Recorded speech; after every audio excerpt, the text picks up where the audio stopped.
overcoming the enemies of your breakthroughs. Upenyo si eneo moja. Kila mmoja wetu hapa ana pahali unataka Mungu akusaidie upenye, na si sehemu moja.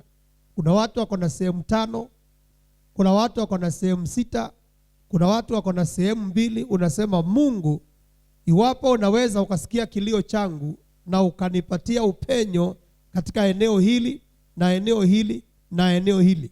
Sasa hapo ndio naongea kuhusu breakthroughs.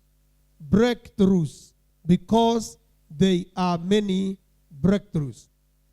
And the objective of this teaching, it is to help you identify the enemies that fight against your breakthroughs.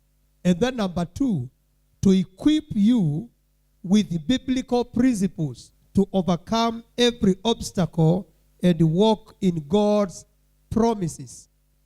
Kwa maana kuna vizuizi ambazo zinaweza zikawekwa katika maisha.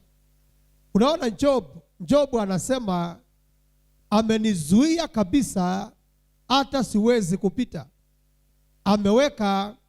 Ameweka vizuizi vya mawe katika njia yangu.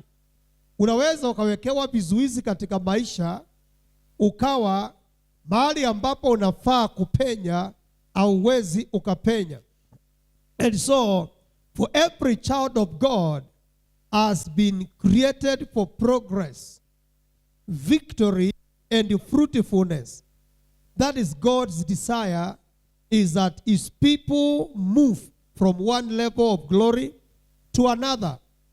Kulingana na kitabu cha 2 Corinthians chapter 3 verses 18, Biblia inasema, as we behold him, we go from glory to glory.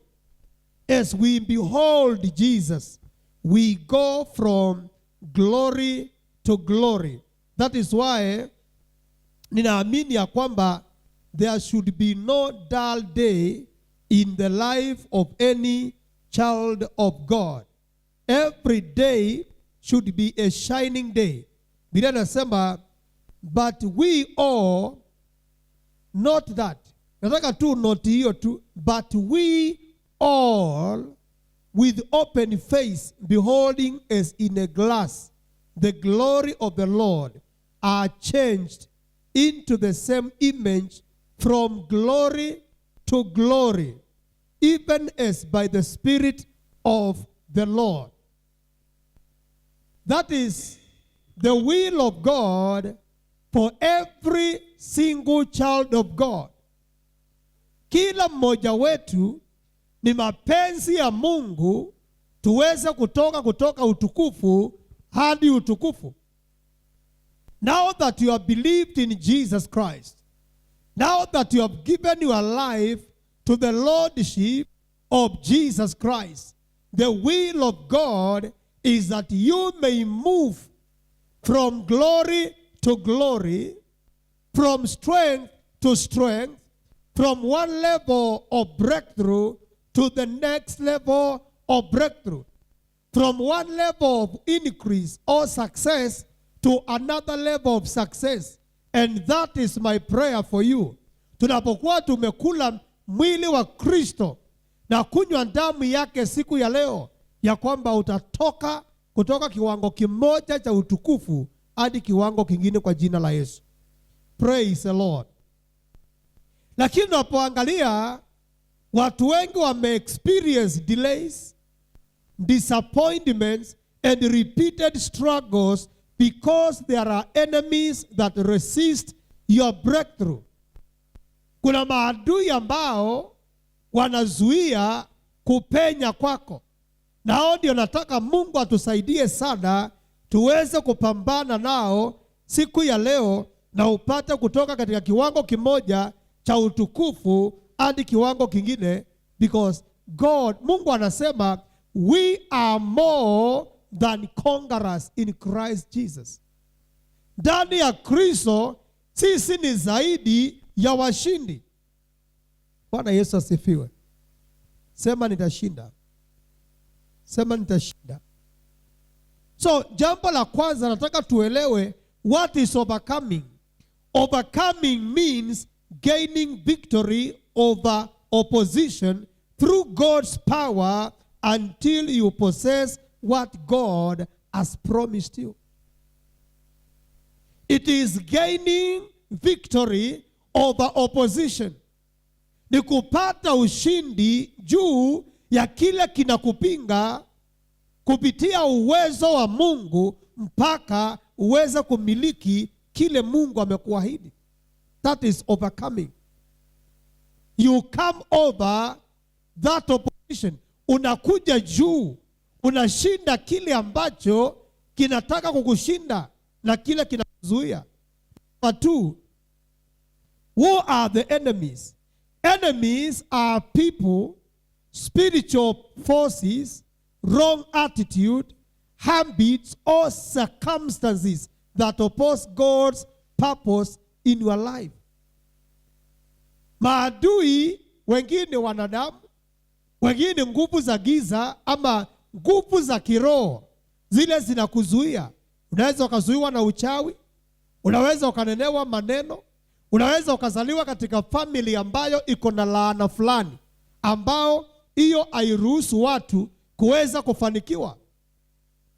Kuna katika Biblia kuna tribe moja ambao Biblia inasema kwamba hawa watu hawatafanikiwa katika maisha yao. Watakuwa watu wa kuchotea watu maji na kukatakata kuni. Kwa hivyo walikuwa ni watu ambao wako na limitation, ambao ni maneno yaliyonenwa katika anga yao. They could not get a good job. They could not succeed in business. They could not be professionals. Wangekuwa ni watu ambao ni wa kukatakata kuni na kuchotea watu maji. Hizo laana zilizotamkwa kwenu ninaziangazia, ninaziongelesha leo, ni lazima ziwaachilie. Sema kila laana. Hey, sema kwa nguvu, sema kila laana iliyotamkwa kwetu na imenizuia nisifanikiwe nitakapokula mwili wa Kristo na kunywa damu ya Yesu, siku ya leo ninatangaza ikakomeshwe. Hiyo laana ikakomeshwe. Hiyo uchawi ikomeshwe katika jina la Yesu.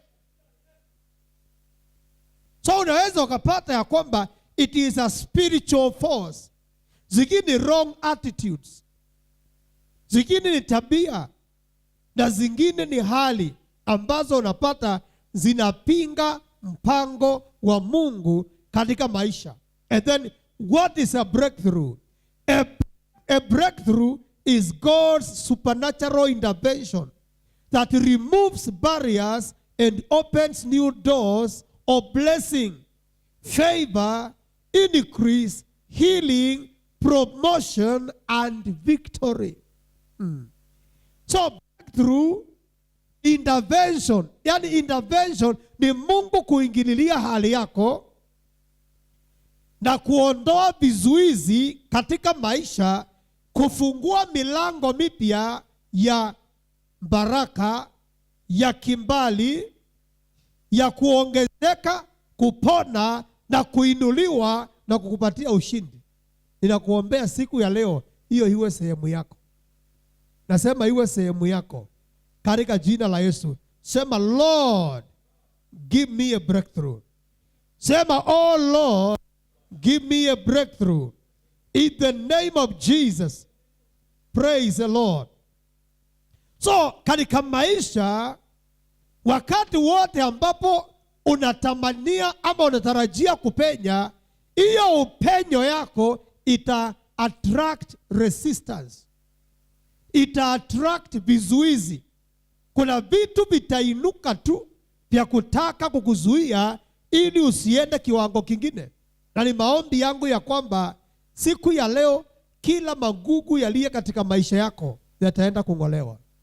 Sema amen. So mtu mwenye anataka breakthrough lazima hawe kama mkulima. Lazima ufikirie kama mkulima. Maana mkulima wakati wote anaenda kupanda lazima jambo la kwanza angalie mchanga wenye anapanda, na jambo la pili kile kina threaten mbegu yake ambayo anapoipanda pale. Because you can have quality seed and the best seed in the world, lakini watakapoipanda, umeipanda wapi? Je, kuna fence? Je, kuna fence ya kuzuia yale wale wanyama wanaotaka kula mazao yako? Namba 2, lazima aangalie uhakikishe ya kwamba ameng'oa magugu. Maana it doesn't matter the kind of seed that you sow. Kama hautaenda kung'oa magugu, yale magugu yatachoka zile mbegu yako. Nilipokuwa nikisoma katika biology, kuna kitu tulikuwa tunasema oxygen competition. Unaweza ile mbegu yako ikamea vizuri, lakini kwa sababu magugu ni mengi, competition ya oxygen na nutrients, kwa sababu ya magugu yaka overwhelm, yakashinda ile mbegu yako. So lazima uangalie, uelewe ya kwamba even as a farmer, kama vile mkulima upanda na kuhakisha ameng'oa magugu, unaweza ukawa pia na kitu kizuri ambacho Mungu amepanga, lakini shetani akapanda magugu. Vile nasema in the book of Matthew chapter 13, I think verse 15, vile nasema kuna mtu alienda kupanda mbegu, na wakati alipanda mbegu yake katika shamba zuri, Biblia inasema ya kwamba usiku watu walipolala, adui yake akaja akapanda magugu, akaondoka na akaenda zake. Let's check that scripture and what again Jesus says.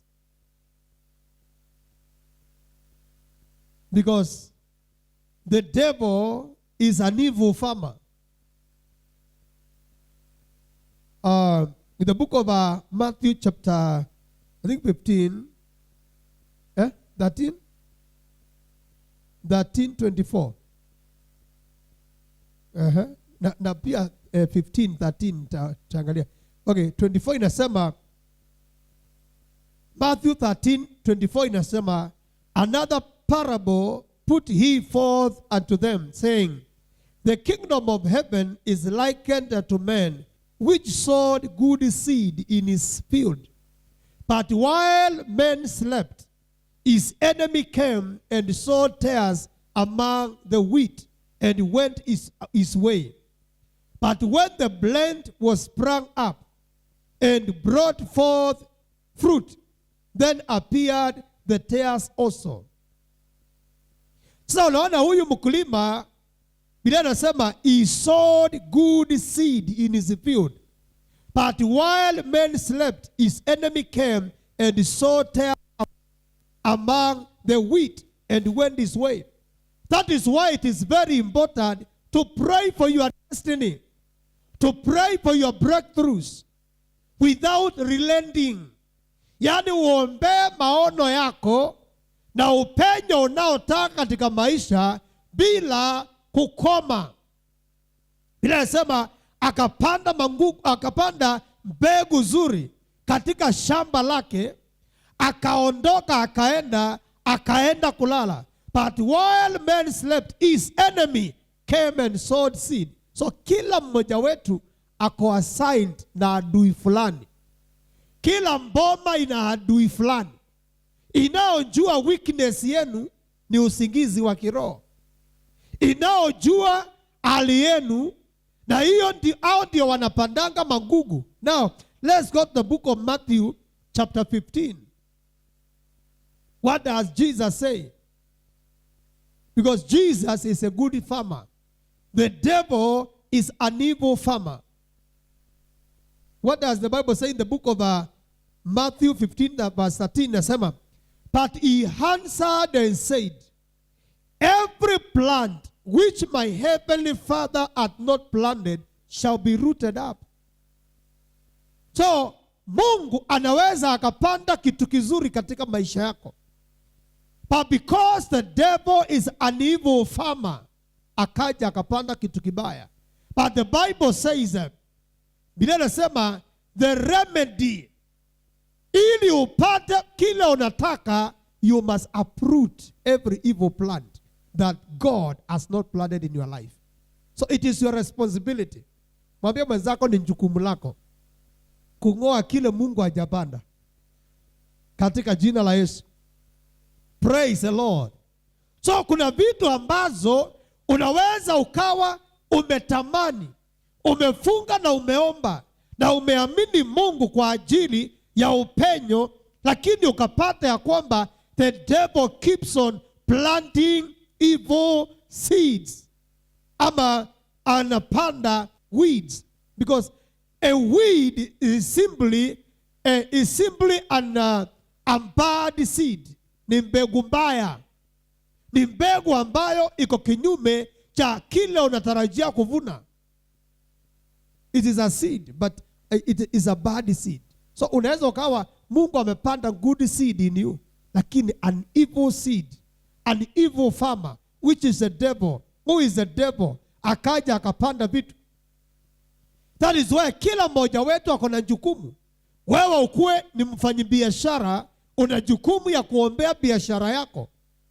Juzi nilikuwa naongea na mchungaji fulani, na akanishangaza sana. Akasema walikuwa wanajenga kanisa, na wakawa wako wameweka madirisha. Asubuhi kuamka wakapata mtu amepitia kwa dirisha, amekuja akapupu kwa madhabahu. Can you imagine? Yaani hakuona mahali pengine tu kabisa anaweza pupu, ni kukuja tu apupu hapo, amwambie hakuna kitu mnafanya hapo. Bwana Yesu asifiwe. Yaani angepupu hata huko kwa mlango, hata kama basi anasikia tu kupupua, kuna allergy ya kupupu kwa kanisa. Basi kwa nini angevuka tu akuja apupu huko nyuma basi? Lakini anakuja mpaka kwa madhabahu, pale mchungaji huwa anasimama akihubiri, akapupua hapo mafi kubwa kama ya ndovu. Hata zile kadogo. Ni kama amekuwa amejiandaa, akasema nitapupuka kanisa. Na akakula kabisa. Akasema wacha nizuie kabisa ikue mingi. Sema washindwe. Sema washindwe. So ninasema ya kwamba katika maisha, mimi nimesikia watu, unasikia mtu akikwambia kwa biashara yangu pastor, napatanga mtu amesusua hapo, napatanga mtu amepupua hapo. Kuna vitu nataka nikwambie kwamba mimi nimekuwa na experience.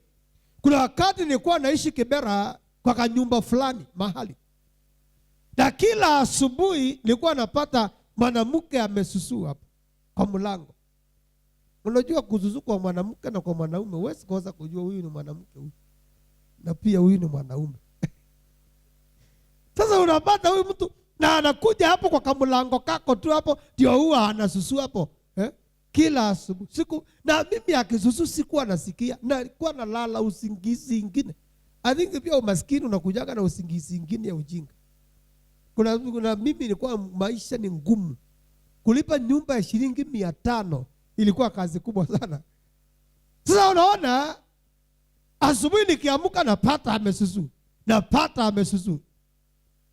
Na hiyo wakati sasa na mimi napata hivyo, na mimi na usingizi ingine ambao hata kuomba inakuwa ngumu. Unaamka asubuhi hivi ujaribu kuomba, hiyo hainakuwa ngumu. Kwa sababu ni pepo. Unajua wakati nasusu hapo kuna kitu anasema hiyo alale kabisa kama mjinga, akue takataka kama vile hii mkojo yangu yenye haiwezi kuwa ya faida kwa njia yoyote. Sasa unajua mimi asubuhi nikiamka napata, na ni kila asubuhi. Sasa na sikuwa na jirani pande hii ama pande ile, ni mtu anatoka kwa pande ile ingine. Plot hiyo ilikuwa na ka gate hapo kakuingia pande hii.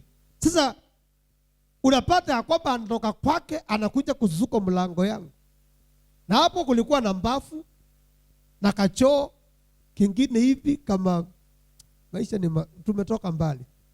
Mwambie mwenzako, ukiniona na ngara na naringa na kasuti, wachana na mimi. Unajua watu wengine hapa ukiona tu hivi mtu ameng'ara sema sasa masuti za nini? Wewe kuna siku hatuke afford. Wacha tuvae suti zetu saa hii. Sema amen. Una haja uvalishwe kasuti saa ile umekufa hapa umeng'arishwa hapa na katai. Si uvae saa hii. Wewe tutakufunga katai. Tutakung'arisha. Hakuna haja ya kung'ara saa ile umekufa. Hata hapo ndio umevaa kiatu mzuri. Saa hii ng'ara, vaa kiatu mzuri. Of course kuwa na mpango. Lakini ni vibaya sana kuwa uwezi afford suit the whole of your life. Alafu siku ile umekufa ndio tunakung'arisha hapo nguo za marehemu. Na kuna watu wanakuanga na passion ya kuvalisha marehemu. Sema nitavaa suti saa hii. Sema nitavaa vizuri nikiwa hai. Katika jina la Yesu. So hapo kuna mbavu, kuna choo, lakini hawezi akasusuko, anakuja kususuka mlango yangu. Siku moja, saa ile tu anatoa nguo asusuti nikasikia. Ameanza tu chiri nikasikia nikafungua haraka. Nikaleta shida. Ndio nikajua ni nani. Sema washindo kabisa. Sema nitawashika. Sema nitawashika. Sema kila pando adui alipanda nitaing'oa kwa jina la Yesu. Praise the Lord. So lazima uwe mtu ambao ni mwepesi wa kuoa magugu ya shetani katika maisha yako. Praise the Lord. So Mungu amekupromise vitu vikubwa, lakini unaweza ukazuiwa ukapata ya kwamba hauwezi. Na wengine unajua breakthrough zako unanyang'anywa kwa ndoto. Ndoto zile unaota unapata ya kwamba si ndoto nzuri, ni ndoto ambazo ni za mateso. Wewe unaona unatembea mwendo mrefu, unaenda unafika unapata daraja, unapata mto. Hapa huwezi kuvuka. Unajua hata wana wa Israeli walipotoka Misri, kizuizi cha kwanza kilikuwa ni mto. Walipoenda wakapata mto, ndio Mungu akaufungua ule mto, wakavuka wakaingia katika nchi ya Kanaani. So katika ndoto yako wakati ambapo unaota unapata mahali uwezi ukapita. Inaweza kuwa ni daraja imebomoka, inaweza kuwa ni maji imekuzuia, inaweza kuwa ni mtu amekuzuia au mnyama. Hiyo uelewe ya kwamba already uko na spiritual enemy. There is a spiritual force that has stood as a river, as a broken bridge, as an animal or as a human being, ili kukuzuia kuweza kuingia katika breakthrough yako. Lakini siku ya leo ninakuombea kile kilichosimama mbele yako miaka na miezi iliyopita, siku ya leo kitaondoka. Nasema kitaondoka. Sema kitaondoka katika jina la Yesu. Sema kitaondoka kwa jina la Yesu Kristo. So hawa adui ni kina nani? Nataka tuangalie wa kwanza. Tumesema wa kwanza ni spiritual force. Wakati mchawi ameapa ya kwamba hautawahi pita hapa. Kumbuka wakati wana wa Israeli wameanza kufanikiwa, kuna mchawi mmoja anaitwa Balaam. Maandiko yanasema kwenye kitabu cha Numbers 22 verse 7.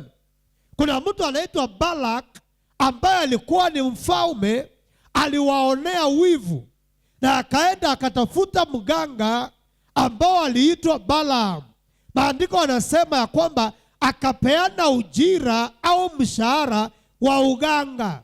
Biblia inasema in Numbers 22 verse 7, wazee wa Midiani na wazee wa Moabu wakaondoka wamebeba ujira wa uganga mikononi mwao, wakamfikiria Balaam, wakamwambia maneno ya Balaki. Na maneno ya Balaki alikuwa nini? Naomba unilaanie watu hawa kwa nguvu za uchawi, maana najua ya kwamba yeyote ulaanie ulaaniwa, na yeyote unayebariki anabarikiwa. Maana huenda ikawa utakapo walaani nitawashinda. Siku ya leo nataka nikuombee kila mashindano mnaoshindana na mtu na anatumia uchawi. Siku ya leo uchawi yake itaondoka, uchawi yake itaporomoka, uchawi yake itaharibika. Sema itaharibika. Na alisema peradventure, if you going to curse them, I will defeat them. Ukiwa ulaani hawa, nitawashinda. Kuna watu hapa, mahali ulipo si mahali unastahili kuwa. Ninajua ya kwamba God has a greater destiny for you. Kuna mahali Mungu anataka ufike. Kuna mahali ambapo Mungu anataka ukue kwa wakati kama huu. Lakini roho ya delay, pepo limewekwa maishani mwako ya kuhakikisha ya kwamba hauwezi ukapenya. Lakini kuanzia leo ninaenda kubisha mlango wa adui na namwambia, lete kile ulichokamata cha huyu mtu. Sema amen. Sema amen. So number 2, it is ignorance. Ignorance ni lack of knowledge. Ni kutojua kilicho chako. Hosea chapter 4 verse 6 inasema, watu wangu wanaagamia kwa sababu ya kukosa maarifa. My people perish because of lack of knowledge. When you do not know, wakati ambapo haujui mahali Mungu anataka kukupeleka, wakati ambapo haujui jinsi ya nini ya kufanya jambo fulani. Unajua kuna watu wengi ambao hata kuingia kwa biashara, anaingia kwa biashara kwa sababu ameona mtu mwingine amefanikiwa. Kuna watu ambao wengine tu unaona anaingia kwa biashara, anafungua kwa sababu tu amepata capital. Biashara haufai kufungua kwa sababu umepata capital. Lazima ukue na information. Lazima ukue na information. So tukisema knowledge, knowledge simply is acquiring of knowledge. Is acquiring of information. Ni kupata kuelewa juu ya jambo fulani. Praise the Lord. Praise the Lord. So usiingia kwa biashara tu kwa sababu fulani ameanza, naona amenunua gari, naona amenunua shamba. My friend, kila biashara ina siri yake. Sema amen. Sema amen. So ignorance destroys opportunities. Many believers pray but lack knowledge concerning God's promises. Kuna watu leo hii, unajua ninapokuinsistia soma Biblia, nataka uelewe mawazo ya Mungu kuhusu maisha yako kwa maeneo ama department fulani ama tofauti za maisha yako. There are different areas. Ukiona mtu amefaulu katika maisha, katika mambo ya kiroho, kuna kitu anajua wengine hawajui. Ukiona hata mtu amefaulu katika marriage kama Mkristo, kuna kitu anajua wengine hawajui. Na ni lazima uelewe ya kwamba ni jukumu yako kupata hekima. Sema amen. Sema amen. So kama ni mwanaume ako ndani ya ndoa na mwanamke, kila mtu lazima asome neno la Mungu, aelewe sehemu yake katika ndoa, and what you ought to do in different circumstances, because storms will come in your family life. Unapokuwa umeingia katika ndoa, no matter how beautiful or handsome you are, storms of life will storm your marriage. And so you need to know the mind of God in different circumstances, jinsi ya kusolve matatizo tofauti katika marriage. Sema amen. Sema amen. So wakati ambapo, now when you lack knowledge katika hayo maeneo, utapata ya kwamba unaweza kuwa very successful in business, lakini katika marriage una information, so unaanza kufail. Bwana asifiwe. Bwana Yesu asifiwe. Ninakuombea Mungu akusaidie, afungue akili yako uelewe. Praise the Lord. So wakati ambapo unakosa hekima, now that can become an enemy of your breakthrough. Ukapata ya kwamba you cannot just break through. Si kama ushaona watu wengine unapatanga katika biashara hagrowingi, yeye hako tu. Katika karia yake hagrowingi, maana tangu ulipopata kazi ulitoseleka. Mimi nasemanga eri mtu aliyesoma sana bila kazi kuliko yule mtu ambao hajasoma lakini anatarajia kazi kubwa. Kwa maana yule aliyesoma lakini hana kazi, that is an opportunity in waiting.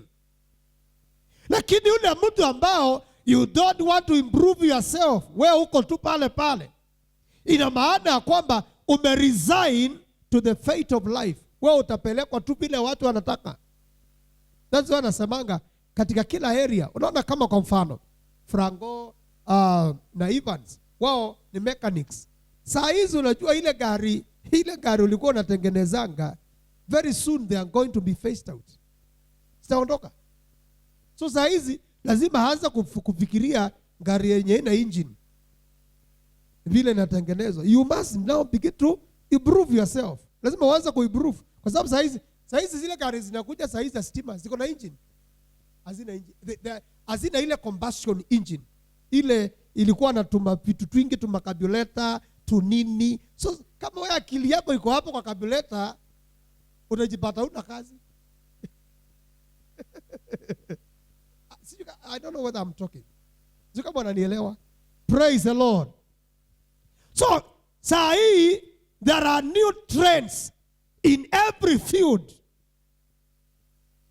Yaani unapata kwamba mambo yanaenda yakibadilika na yanabadilika so swift. Sasa hivi tuko na gari ya stima, tuko na gari ya solar, tuko na gari hybrid, si ile ilikuwa ya zamani yenye kuna vitu hakuna kwa ile. So ile gari ya zamani ulikuwa unatumia inaitwa nini? Ile ya kugonga ukifungua. Sasa hizi kuna gari ukipiga hivi kisha unaanza kesi, unauza shamba ya nyumbani ile kununua hiyo. So lazima uelewe ya kwamba lazima unajua kama if now you want to be relevant in katika kila season, you must acquire different skills or you must upgrade yourself. Sema amen. Sema amen. Let's go to the book of First Chronicles. First Chronicles, is it chapter 12? Biblia inaongea kuhusu the sons of Issachar. Biblia inasema they earned knowledge. First Chronicles chapter 12 verses 32. First Chronicles chapter 12 verses 32. So kama mtu ataki kuimprove, huyu ameamua kukaa bila pesa. First Chronicles chapter 12 verse 32 inasema, and of the children of Issachar, which were men that had understanding of the times, to know what Israel ought to do, the heads of them were 200, and all their brethren were at their commandment. Hebu tusomee Kiswahili. Na wana wa Isakari, watu wenye akili za kujua nyakati, kuyanjua ya wapasavyo Israeli wayatende. So unaona ya kwamba when you have knowledge, you know what you ought to do in different times. Vichwa vyao walikuwa watu 200 na ndugu zao wote walikuwa chini ya amri yao. So unaona Biblia inasema kwamba walikuwa wanajua ya wapasavyo kufanya kwa wakati unaofaa. Praise the Lord. So in other words, waligrow per time. Pole pole tu, pole pole tu, pole pole. And that is how you remain relevant. So katika maisha haya hayataki tu kuomba peke yake. Maana wakati ambapo unaomba Mungu fungua mlango, lakini jinsi ya kumiliki mlango huo lazima pawe na knowledge. Sema amen. So there must be a place for research. a place for research. Maana maisha, nimekuambia mara nyingi, life is not going to be easy. Dunia yote inakimbia na inataka, unajua, we are now ending to what we call first world, world order. Yaani unapata kwamba wanataka dunia yote tufanane in terms of tax collection, whatever. Yeah, so there will be a lot of similarities. Vile tunafanya mambo hapa na USA. Sema amen. Sema amen. Sema amen. Kwa hivyo lazima wewe mwenyewe ugrow. Ugrow. Kama hutaki kuachwa nyuma na uwe tu kama wewe hauko. Unajua zamani ulikuwa unaenda kwa bank, unapanga laini. Siku za leo hakuna kupanga. Una bank kwa nyumba yako. Unatoa pesa kwa nyumba yako. In fact, sasa kuenda kwa bank ni kutaka kwako. Hapa namna gani? Ukienda kwa bank ulikuwa unapangwa jinsi unafaa kufanya nini? Kuketi. Saa hii wewe unajichukulia ticket. Hata ukikaa fogodhari, ticket yako ukifikiwa utaingia tu, utaitwa. Sema amen. Sema amen. So katika maisha lazima uelewe, and that is why now the place for upgrading yourself, hata kwa lugha, kwa language saa hii. Kwa sababu ukienda kwa bank, kitu ya kwanza hakuna mtu anakukatia tiketi. Na wewe ukitaka kukaa kwa hiyo bank unaweza kaa the whole day na hakuna mtu anashughulika na wewe. Unaenda unapata hujachukua ticket, unaenda ukae. Kwani hao watu waniti? Kwani siji unaambiwa first enda pale chukua ticket. Unaenda unakondolea macho, kizungu hujui. Sasa unanguza, inakuambia next, weka namba yako, next. Unataka kwenda kaunda gani? Next. Paka wewe ndio unajitolea ticket. Unanielewa vizuri? So lazima uelewe ya kwamba lack of wisdom, lack of knowledge can become a very big inhibition. Ama it can become a very big barrier katika life. Na unaanza kusema ya kwamba maisha ni mangumu. Life si ngumu. Na mimi nakuombea katika jina la Yesu, elewa haya. Sema amen. So number 2, lack of wisdom. Lack of wisdom. Knowledge tells you what God has said. Wisdom teaches you how to apply it. So wisdom ni application of what you know. Unajua wakati mwalimu anafundisha kwa class, wale ni students, mwalimu anakuanga ana pump knowledge kwa akili yako. Wakati anakupatia mtihani, anataka kutest your wisdom. Sema amen. Sema amen. So wakati wa mtihani ni wisdom inatakikana. So knowledge is just the collection of information kuhusu hesabu fulani, kuhusu topiki fulani. Lakini wakati wa mtihani ni wakati wa kutafuta knowledge, kutafuta wisdom. Sema amen. Sema amen. So wakati ambapo Mungu anakuongelesha katika neno lake, anakupatia knowledge. But how you now begin to apply it, jinsi utaanza kufanya kile Mungu amesema, now it shows that you have wisdom. Praise the Lord. Praise the Lord. Now, wakati ambapo unaangalia katika kitabu cha, let's go to the book of Proverbs chapter 24 verses 3. Because watu wengi sasa sehemu ya kufanya ndio inakuanga shida kubwa. Mungu anakuongelesha, lakini wakati wa kwenda sasa kufanya kile Mungu amesema, it also becomes a problem. Now, Proverbs 24 verses 3 to 4, to 5, sorry. Inasema, through wisdom is an house builded, and by understanding it is established, or it is set. And by knowledge shall the chambers be filled with all precious and pleasant riches. A wise man is strong. Yeah, a man of knowledge increases strength. So ukiwa wewe ni mtu ambao umepata knowledge and wisdom, it means that you begin to increase in strength. Unafaa katika kila season, hata season mbaya ikikuja, you are supposed to increase. Na nakuombea leo na kukutabiria hautaenda chini katika hii season ngumu. Nasema kwa hii season ngumu katika taifa letu hautaenda chini. God will give you knowledge and wisdom. Utakaa juu. Sema I shall be above. Sema I shall be above only and not beneath, in the name of Jesus. So wakati ambapo unakosa wisdom, utakuwa na kitu kinaitwa poor decision making. Siku zote utafanya decision mbaya. Poor decision making. Number 2, utaingia katika wrong relationships. Na utakuwa na bad timing na poor planning.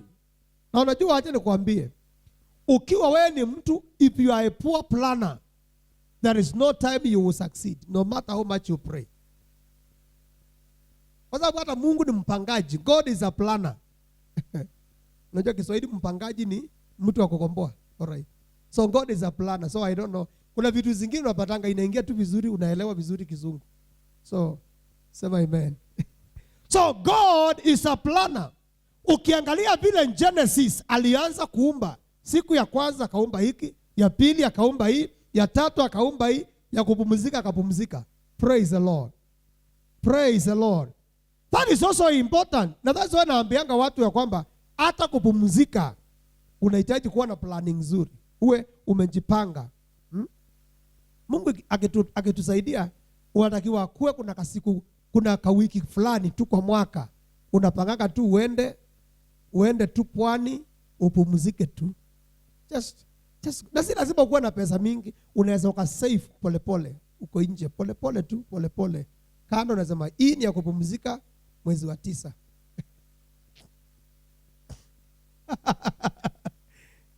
Wala asifiwe sana.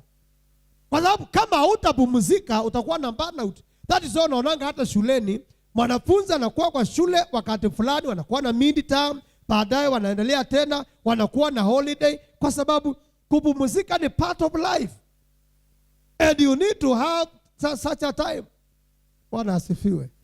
Si mimi nakuombea Mungu akusaidie mwaka huu angalau hata kama ni siku 2 upumzike tu. Sema amen. Sema amen. Si kuamka kutafuta pesa kila siku. Kila siku umekimbia, pisi na nikimbiza, rent sijalipa. Yaani wewe utakufa mapema. You just, unajua kuna watu unapata kwamba unapata kutoka January mpaka December every day they are working. Kuna siku inafaa tu uamke, ukae tu hapo na mke wako na watoto wako. Hivyo tu. Mkunywe turungi, mkule ungali ile ya kiporo. Hivyo tu mkue hapo. Sema amen. Sema amen. So it doesn't mean you must have a lot of money. No. Wisdom inakuambia rest is important. Ili mwili wako pia urecover. Kuna restoration fulani ya mwili wako. Kuna vitu ambazo unajua kila siku ukikimbia wewe siku moja tu uamue unalala, uamke, mkae tu hapo. Mkae tu hapo siku mzima. Hata kama hamna maneno mengi ya kuongeleshana, mkae hapo. Uone bibi yako, uone mtoto yako, uone mzee wako, mkae hapo. Praise the Lord. It is wisdom. Praise the Lord. Hadi tutakula nini? Hiyo si ndio shida nataka kukungoa hapo. Utoke hapo kwa nitakula nini kila siku. Uwe na kitu pia umesave. Sema amen. Praise the Lord. Because hata pia kama utasave, it is also a good planning. Inaonyesha your ability to plan well. That is all. Unaona Mungu kwa nini anatuambianga tutoe fungu la 10? It is a way of teaching us a managerial skill. Ni skill ya kumanage Mungu anatupatia. Na kama itakuwa wewe mwezi mzima utafanya kazi na Mungu hawezi pata sehemu yako ya 10, you have already failed. Na unapatanga ya kwamba watu wale wanakulanga fungu la 10, mwaka ikiisha waulize umesave how much. They even can't show anything. It is a skill God is giving you. Sema amen. Sema amen. Mwambie mwenzako Mungu anakupatia skill na uwezi kuwa mrefu kuliko Mungu. Mpe Mungu chake. Praise the Lord. Give God what belongs to him. Bwana asifiwe sana. So managing, unajua Biblia inasema kwamba yeye ambayo hawezi akakuwa mwaminifu kwa kidogo, hawezi akaaminika kwa nyingi. So kama wewe utaona unalipwa 18,000 kwa mwisho wa mwezi, Mungu anatafuta 1,800 ili kazi yake iendelee vizuri. Nao ukimanage kupeana hiyo 1,800, Mungu atafungua akili yako. Unajua what happens? Fungu la 10 si ya kukupatia pesa. Fungu la 10 ni la kufungua milango. Na milango ile inafunguka, sasa unapokuwa ukiingia pale, utaanza kusave. Utaona akili yako inafunguka, you now begin to know how to pay in installments a plot. Utaona tu unaanza tu akili yako inafunguka, unaanza kuona hii biashara nikianza kanaweza kakanisaidia, kakani boost financially. Hivyo. And then after some time unakuja kurealize ya kwamba nimeanza kufanya vitu singeweza kufanya before, because it is a managerial skill that God is giving you. Praise the Lord. Hebu inua mikono yako, sema Bwana Yesu, nifungue akili niweze kuelewa jinsi ya kumanage kile weka mikononi mwangu katika jina la Yesu. Hata kama kuna mchawi ameinuka kinyume cha pesa yangu, ninatangaza hata nishinda kwa jina la Yesu Kristo. Unajua Mungu anasema utakapokuwa mwaminifu kwa fungu la 10, atakemea mharibifu kwa niaba yako.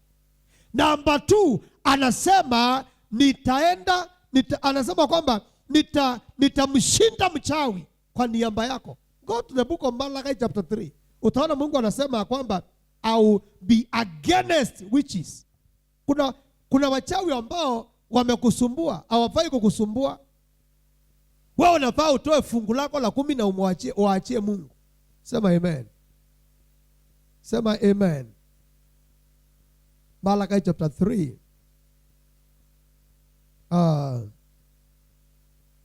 Verses let's go to verses 5. Inasema,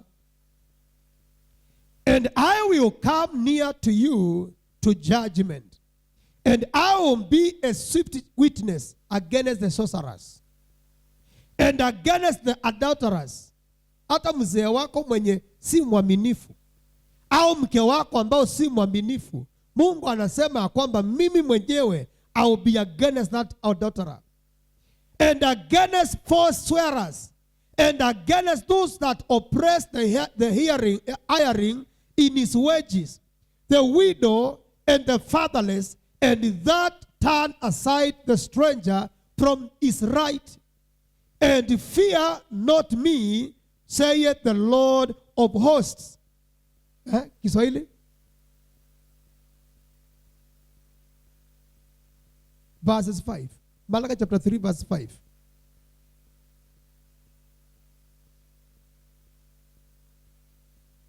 Nami nitawakaribieni ili kuhukumu. Nami nitakuwa shahidi mwepesi juu ya wachawi, na juu ya wazizi, na juu yao waapao kwa uongo, na juu ya wale wanaapa kwa uongo, na juu yao wamwoneao mwenye kuajiriwa. Unaona Biblia inasema na juu yao wenye wanakuonea kwa mshahara wako. Wao unaona unafanyia mtu kazi na mwisho wa mwezi ikifika anakataa kukulipa. Na kwa ajili ya mshahara wake kidogo tu. Unaona Mungu anasema nitakuwa shahidi mwepesi kinyume cha mchawi. Unajua watu wamefunga maombi mengi ya kuombea mchawi, kuombea mzee ambadilike, kuombea bibi ambadilike. Mungu anasema simbu, simbu. Mwambie mwenzako simbu. Mwambie mwenzako simbu. Wewe patia Mungu yake. Bwana asifiwe sana. Anasema ya kwamba wakati utakuwa mwaminifu, na mimi nitakuwa shahidi mwepesi kinyume cha mchawi, kinyume cha mwenye kukuonea kwa mshahara wako, au katika biashara yako unakopesha mtu anakataa kulipa. Mungu anasema mimi Mungu nitachukua jukumu. I'll be against them. Sema amen. Sema amen. Sema amen. Wakati Yakobo alitembelewa, alikutana na Mungu. Alimwambia, kama utanilinda niende nifike salama na nirudi salama, nipate chakula na nipate mavazi, chochote nitapata nitakupatia fungu la 10. Fast forward, wakati ambapo Yakobo amefanikiwa, jamaa mwenye alikuwa amemwandika alikuwa anaitwa Laban na alikuwa ni mjomba wake. Maandiko anasema akaamua ataua Yakobo kwa sababu Yakobo amefanikiwa akiwa kwa kazi yake. Maandiko anasema usiku ule alikuwa amepanga kumuua. Sikiza fungu la 10 vile inafanya kazi. Usiku ule Laban amepanga kumuua. Maandiko anasema Mungu akatokea Laban na akamwambia Laban, usimunguse Yakobo, usiseme neno lolote kwake, zuri au mbaya, na utakaposema mimi Mungu nitakuua. Sema amen. Sema amen. So wakati ambapo unajishughulisha na kufunga kwa kanisani hapo, Baba, katika jina la Yesu, wale ambao wananisumbua ninawakemea, ninawafunga. Mungu anakuambia nonsense. Anakuambia niamini. Amini process yangu. Nimesema lete fungu la 10 kwa uaminifu, na mimi Mungu nitafanya. Sema amen. Unajua uwezi kutwist mkono ya Mungu. Hapana. Uwezi uka blackmail Mungu. Mungu anajua. Na wakati ambapo unakuwa mwaminifu, God knows your heart. He knows all your enemies. Sema amen. Mungu anajua maadui zako, mahali wanaishi, mahali wanalala, na majina yao, na umri yao, na nguvu zao. Sema amen. Weka mikono juu, sema nina surrender wote wanaoniinukia mikononi mwako. Baba, naomba nitetee. Ninapokuwa mwaminifu, nitetee kwa jina la Yesu. Praise the Lord. So Mungu anawajua. Kuna mahali Daudi anasema maana Mungu wewe unawajua wote wanaoniinukia. Let me tell you something. God knows them. Mwambie mwenzako Mungu anajua wale wanakuinukia. Mungu anajua silaha wanayetumia na njia wanayetumia. Muamini na utaona akikutendea. Praise the Lord. Praise the Lord. Mimi nataka tu tuangalie hiyo mstari kama nitaipata.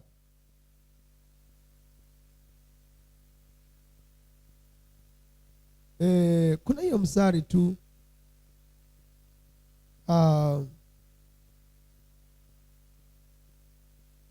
Mungu anawajua. Na mimi nakwambia anajua kile wamepanga na anajua jinsi ya kuwakomesha. Praise the Lord. Praise the Lord. So wakati unapambana na wao, Mungu anashindwa, kwani huyu haelewi? Mungu anajua jinsi. Mungu amekupatia prescription ya kushindana na wao. Psalm 69 verses 19. Psalm 69 verse 19. Hebu tusomee straight tu kwa Kiswahili. Psalm 69 verses 19.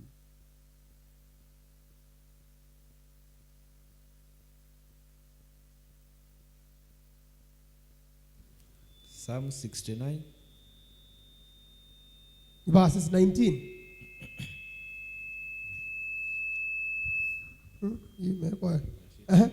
Twende tu kwa haraka. Wewe umejua kulaumiwa kwangu. Wewe unajua kulaumiwa kwangu na kuaibika kwangu, kuaibika na kufedheheka kwangu. Na kuaibika na kufedheheka kwangu. Mbele zao wewe wako watesi wangu wote. Mbele zako wewe wapo watesi wangu wote. Praise the Lord. So naona anasema, thou hast known my reproach and my shame, and my dishonor, mine enemies, my adversaries are all before thee. Wote wanaokupangia mambaya, wote Mungu anawajua. Hebu mwambie mwenzako, Mungu anawajua. Wachawi wa ushago vile wamesema hautajenga, hautakuwa na nyumba yako, hautakuwa na watoto. Mwambie mwenzako, Mungu anawajua wote. Praise the Lord. Na kila walisema Mungu anajua. Walisema utakuwa na biashara, na mimi nakwambia utakuwa nayo. Walisema utakuwa na mboma yako, utakuwa nayo. Walisema utakuwa na watoto, utakuwa nayo. Maana Mungu atakusaidia. Praise the Lord. Zaidi ya yote, Mungu anajua aibu yote umepitia. Praise the Lord. Mungu atakusaidia. Nasema Mungu atakusaidia. Sema Bwana nisaidie. Praise the Lord. Praise the Lord. So number 3, enemy, adui watatu, nataka kuongea tu prayerlessness. Prayerlessness. Prayer invites God's intervention. Many victories are won before the battle begins through prayer. So it is persistent prayer that produces persistent breakthroughs. Kuna watu tunapokuwa tukisema tunakuwa na siku ya maombi, wanaona hatuelewi, why pray so much?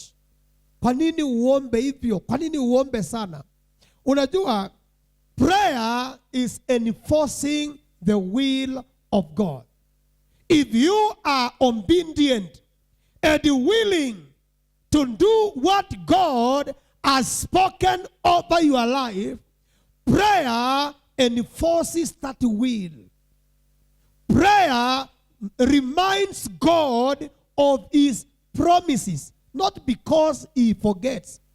Ina maana ya kwamba you are aware and you are verbalizing what God has spoken or concerning your life.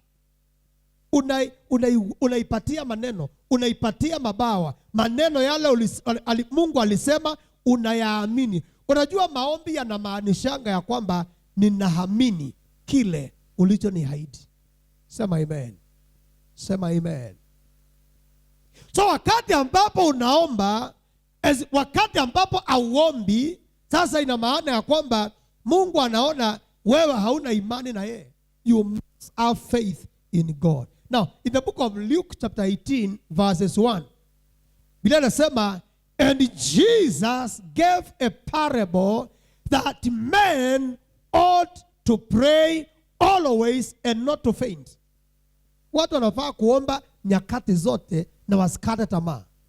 Roho ya kukata tamaa ni roho chafu, ni roho mbaya, na shetani akijua jinsi anaweza akakuattack, ukakuwa disappointed na kile Mungu amesema, ukawa hautakifuatilia, atafurahi sana. Sema I refuse to be disappointed. Sema spirit of disappointment, I command you, die by fire. Release my life in the mighty name of the Lord. So wakati wote ambapo unaomba, unaambia Mungu ya kwamba ninaamini kile ambacho wewe umeahidi. Na tena nakizungumza hata mahadui zako wasikie. Kuna wale ambao wanakusikiza katika roho. Wengine wanakuita kwa kioo. Wanapokuita kwa kioo, wanapata uko na moto katika hanga ya rohoni. wanapata hawata kushinda. Sema amen. Sema Lord help me. Sema Lord help me. Just stand on your feet right now. Simama tu kwa miguu yako. Hayo mengine nitaendelea katika second service katika jina la Yesu Kristo. Na nasikia neema isiyo ya kawaida katika ibada ya leo. Kadanabakashadabada. Sema nataka tu ufungue kinywa chako na umwambie Bwana, Bwana naomba unifunulie yule adui anaozuia upenyo wangu katika jina la Yesu. Reveal to me every hidden enemy that is preventing my breakthrough in the name of the Lord. In the mighty name of the Lord. Reveal to me, Lord, every arrester of my breakthrough in the mighty name of the Lord. In the mighty name of the Lord. In the mighty name of the Lord. In every area where you need God's breakthrough. Kadimaleva inzimanakobi alamai. Wambie Bwana, Lord, intervene. Ikamonovi zimanabakadia na mashada balaga.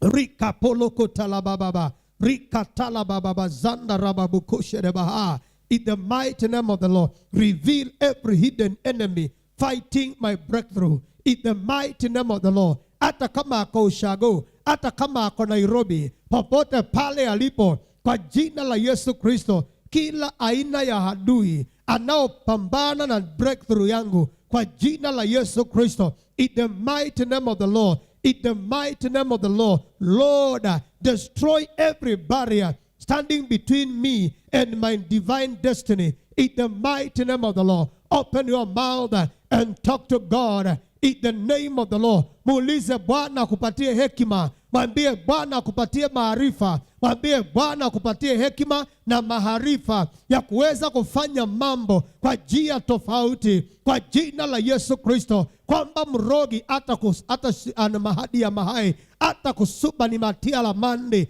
rika poko bakale baharada, riko tolababaza, rike poto kabina, manando na azende lebo zahando, rika mondo bika hende lebo zaha. Father, I need you. Father, I need you. Father, we need you today. In the mighty name of the Lord. In the mighty name of the Lord. In the mighty name of the Lord. In the mighty name of the Lord. Every know mikono yako sema, Father, reveal every hidden enemy fighting my breakthrough. In the name of Jesus. Lord, destroy every barrier standing between me and my divine destiny. In the name of Jesus. Father, forgive every sin that has delayed my progress. In the name of Jesus. Lord, fill me with the knowledge of your word. In the name of Jesus. Father, grant me divine wisdom for every decision I make. In the name of Jesus. Every spirit of delay, frustration, and stagnation be broken now. Be broken now. Every spirit of delay, frustration, and stagnation be broken now. In the name of Jesus. In the name of Jesus. Every spirit of delay, frustration, and stagnation be broken now. In the name of Jesus. In the name of Jesus.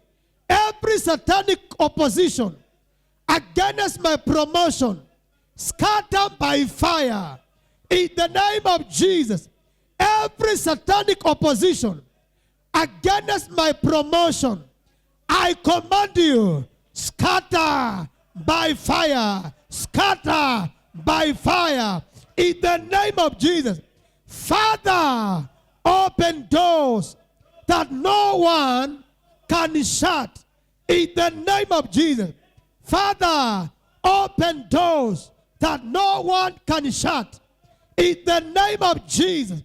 Lord, help me remain faithful until I possess every promise you have spoken over my life. In the name of Jesus. Thank God right now. Thank God. We mwambie Mungu tu katika jina la Yesu. Every power that is opposing me, every opposition that the devil has raised against my life, against my breakthrough, I command you, release my life, release my life, release my life, release my ministry, release my business, release my marriage, release my marital destiny, release my seed, release my children, release my family, in the mighty name of the Lord. Every form of delay, every form of stagnation, every form of frustration, I command you, be broken right now. Lekopalia, lekopalia, lekopalila, entolabida, ropetanima, mekopeledai, rikapokonabina, makegumaidola, rapokatalemose, rikapokalilaba, etelapila, zerabina, rikapolohena, rikaetolamamani, riekatalababa, katotetara, rikatalaba, rikatalaba. Where I'm lacking wisdom and knowledge, oh God, help me, my Father, my God. Help me, my Father, my God. Where there is witchcraft force, my Father, my God, deliver me, oh God. Rekaipai donahani, hikalabamana, rikatololoba, rikatalala. In the name of the Lord and in the order of the children of Israel, how my Father, my God, they kadina bakadai, they ate the lamb and they were able to break through. My Father, my God, thy people shall break through. Rikaido valada, rekapalalaba, riketerebababoza, mashakalababa, kwa jina la Yesu, kwa jina la Yesu. Sema, my Father, my God, as I partake the Holy Communion today, just as the children of Israel ate the lamb and they got a breakthrough, today I receive my breakthrough. I receive my breakthrough in the name of the Lord, in the name of Jesus, by the blood and the body of Jesus Christ. Today I receive power to stay above every power of opposition in the name of Jesus. Kalibo shadima handolobuza. Katika jina la Yesu, kwa katika hali ya maombi tu unamwambia Bwana, leo hii maisha yangu yatabadilika, maana Bwana ninajua utanishika mkono, utanikabakadia rabakosheke belebola, rika koli makadenino, zagambo lokoshe kadira, rika kazo keke kigogalo, rika kadomo kokoshada, ikande lebo sahabo nahovenai. In the name of the Lord. Nyosha mikono yako hapa. Baba, katika jina la Yesu, tunaenda kula mwili wako, tunaenda kunywa damu yako, na asubuhi ya leo ninatangaza katika jina la Yesu ya kwamba hakuna pepo, hakuna uwezo wa mashetani na mapepo yanayofunga nafasi za watu wako, wanaofunga breakthrough ya watu wako yatakayefanikiwa. Mapepo yanayofunga akili, mapepo yanayofunga macho ya watu wako ili wasione kule unawapeleka, yanayofunga masikio yao ya rohoni, siku ya leo yakaachilie na nafasi ya watu wako ionekane. In the name of the Lord, I bless you, Father. I bless this bread. I bless this drink. It shall be the body and the blood of the Lord Jesus Christ. We bless you. We give you glory in Jesus' name. Amen and amen. Utakuja uchukue mkate wako na kinywaji chako, na kisha baada ya kufanya hivyo tutasubiriana kama vile Biblia inavyosema katika jina la Yesu Kristo.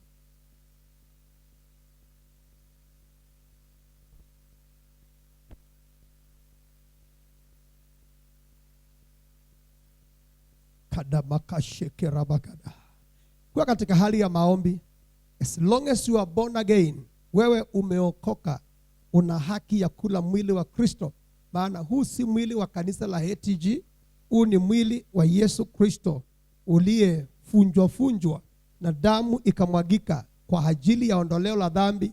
Number 2, kwa sababu ya kukupatia ushindi juu ya nguvu na kazi za ulimwengu wa giza katika jina la Yesu Kristo. In the mighty name of the Lord. Father, I bless you. Father, and give you praise. We thank you. We bless you, Lord, in the mighty name of Jesus Christ and the Son of the living God. Kariba shakarabababa. Thank you, Father. Inua hiyo mkate juu. Sema, Yesu nakushukuru kwa kunifilia msalabani. Mwili wako ukafunjwa funjwa ili niondolewe dhambi. Na siku ya leo ninakiri napokea ushindi juu ya kila pepo uliyemshinda pale msalabani. Kwa jina la Yesu, mauti hauna nguvu juu yangu. Dhambi hauna nguvu juu yangu. Laana ya ukoo hauna nguvu juu ya maisha yangu. Wachawi na waganga na majini ya kule nimezaliwa, siku ya leo natangaza hamna uwezo juu ya maisha yangu. Mimi ni zaidi ya mshindi ndani ya Kristo Yesu. Baba, nabariki huo mkate na utangaza kuwa mwili wako, watu wako watakapokula kama vile walivyokiri na vinywa vyao, ndivyo itakavyokuwa. In Jesus name. Kula mwili wa Yesu.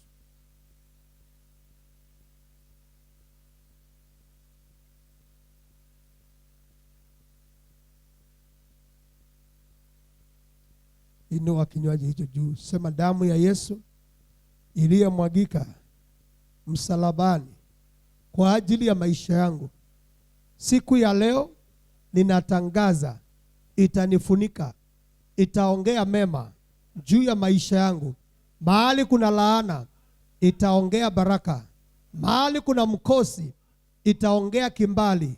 Mahali kuna ugonjwa itaongea uponyaji. Mahali kuna kisirani itaongea ushindi, katika jina la Yesu. Katika jina la Yesu. Asante Yesu. Baba, katika jina la Yesu, damu yako tunaenda kuikunywa asubuhi ya leo. Kama vile watu wako walivyokiri na vinywa vyao, ndivyo itakavyokuwa. Wale wagonjwa wakapone. Wenye kisirani kaondoke. Wenye mikosi kaondoke. Katika jina la Yesu Kristo, kunywa damu ya Yesu.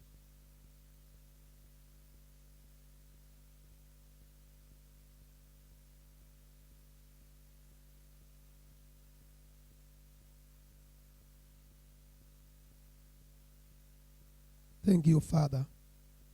Baba, katika jina la Yesu Kristo, ninakushukuru. Mauti hayana nguvu juu ya watu wako. Vikwazo na vizuizi havina nguvu juu ya watu wako. Natangaza ushindi kama vile walivyokiri na vinywa vyao. In Jesus name we pray. Amen. God bless you. God bless you. Unaweza kutenda. Unaweza kufanya mambo makubwa zaidi ya niomba, zaidi ya tarajio, zaidi ya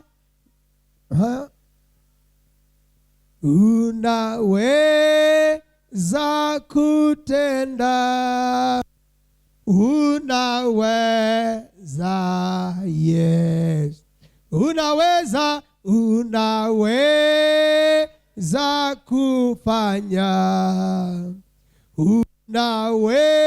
Unaweza kutenda mambo makubwa zaidi ya niomba. Unaweza kufanya. Unaweza kutenda mambo makubwa zaidi ya niomba, zaidi ya tarajio, zaidi ya tamani unaweza